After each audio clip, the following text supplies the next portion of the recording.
Hello, good morning. तर आज आहे महाशिवरात्री आणि महाशिवरात्रीची सकाळची मस्त अशी सुरुवात झाली आहे.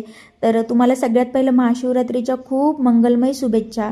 आता महाशिवरात्री म्हटल्यास तर साबुदाणा खिचडी ही तर होणं मॅन्डेटरी आहे. त्यानंतर मग मायरासाठी चपाती बनवून घेतली, कारण की तिला एक टाईम चपाती घातली तर मग माझं काहीसं टेन्शन मिटतं. मग दुसऱ्या वेळी तिने काही खाल्लं तरी जमतं. आणि मी घरचं बनवलेलं दही खाते, पण ह्या बापलेकांना विकतचंच दही आवडतं, जे की घट्ट वगैरे एकदम बिलकुल घट्टच लागतं. आता इथे बाबासाठी ताट वाढले, पण मायराला बाबाच्याच ताटातलं खायचं आहे आणि बाबाला दुसरं ताट दे, मी हे घेणार, हे तिचं चालू होतं. आणि खाते तर काय फक्त दह्यामध्ये एक बोट बुडून, असं तिचं काहीसं चाललं होतं. त्यानंतर मग इव्हिनिंगला आई माझ्यासोबत बाहेर चल, दीदीन ते खेळत आहेत म्हणून मला घेऊन गेली. मग तिला बाहेर थोडं खेळू दिलं आणि तिलाही थोडं बरं वाटतं. त्यानंतर मग आम्ही संध्याकाळी संगमेश्वर मंदिरात गेलो.